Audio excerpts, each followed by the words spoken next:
ডিমের একঘেয়েমি রান্না থেকে একটু বেরিয়ে ভিন্ন স্বাদ পেতে এই রান্না। নিয়ে নিচ্ছি প্রথমে কয়েকটা ডিম, নিচ্ছি সেদ্ধ করা আলু, পেঁয়াজ, ক্যাপসিকাম, রসুন আর কাঁচা লঙ্কা। তারপরে সেদ্ধ করা আলুটাকে এইভাবে আমরা ম্যাশ করে নিচ্ছি। খুব ভালো করে কিন্তু ম্যাশ করে নিতে হবে। তার মধ্যে ডিমগুলোকে আমরা ভেঙে ভেঙে দিয়ে দিচ্ছি। দেখুন, আস্তে আস্তে ডিমগুলোকে দিয়ে দিয়েছি। যার যেরকম প্রয়োজন বা যে যেরকম পরিমাণে বানাবেন সেই মতো করে ডিম আর আলুটা নেবেন। নিয়ে এবার এটাকে খুব ভালো করে আমরা হ্যান্ড ব্লেন্ডার দিয়ে ব্লেন্ড করে নিচ্ছি। আপনারা চাইলে হাত দিয়েও মেখে নিতে পারেন জিনিসটা। দিয়ে দিচ্ছি নুন, অল্প একটু হলুদ দিয়ে আমরা ভালো করে এবার হাত দিয়ে আলুগুলোকে ডিমের সাথে খুব ভালো করে মিশিয়ে নিয়েছি। এবার আমরা এর মধ্যে দিয়ে দিলাম একটু গোলমরিচ দিয়ে ফ্রাইং প্যানে একটু তেল গরম করে নিয়ে এবার আমরা ওই ডিমের গোলাটাকে এইভাবে ভেজে নিচ্ছি।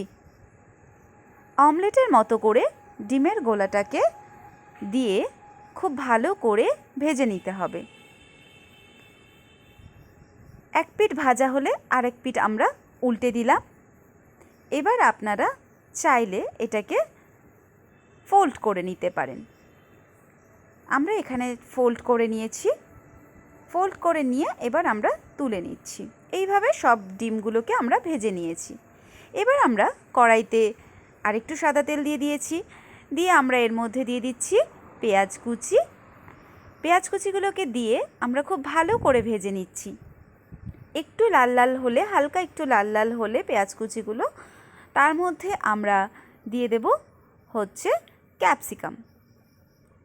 ক্যাপসিকাম আর পেঁয়াজটাকে খুব ভালো করে ভেজে নিতে হবে। এবার আমরা দিয়ে দিচ্ছি এর মধ্যে কাঁচা লঙ্কা আর রসুন কুচি। বাড়িতে গেস্ট এসে গেলে হঠাৎ করে এই রান্নাটা কিন্তু একদম পারফেক্ট। খুব কম সময়ে খুব কম মশলা দিয়ে রান্নাটা করা যায়। খুব স্বাভাবিক জিনিস যেগুলো আমাদের ঘরে থাকে সেই জিনিসগুলো দিয়ে এটা করা যায়।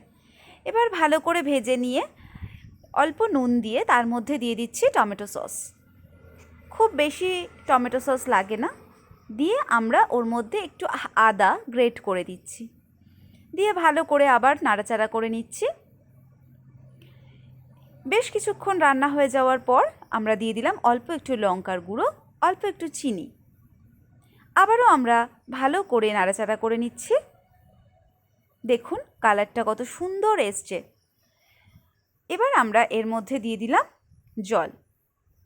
আপনারা চাইলে একটু জলটা গরম করে দিতে পারেন, তাতে রান্নার স্বাদটা খুব ভালো থাকে। কাঁচা জল না দেওয়াটাই ভালো। জল দিয়ে এবার আমরা বেশ খানিকক্ষণ ফুটিয়ে নিচ্ছি। ফুটে গেছে। এবার আমরা এর মধ্যে ডিমগুলোকে দিয়ে দিচ্ছি। ডিমগুলোকে দিয়ে আমরা এর ওপর থেকে কিছু কাঁচা লঙ্কা কুচি দিয়ে দিলাম। তো রেডি হয়ে গেল আমাদের চিলি ডিম কারি। কেমন লাগলো বন্ধুরা? অবশ্যই কমেন্ট করে কিন্তু জানিও। আজ তাহলে আসি।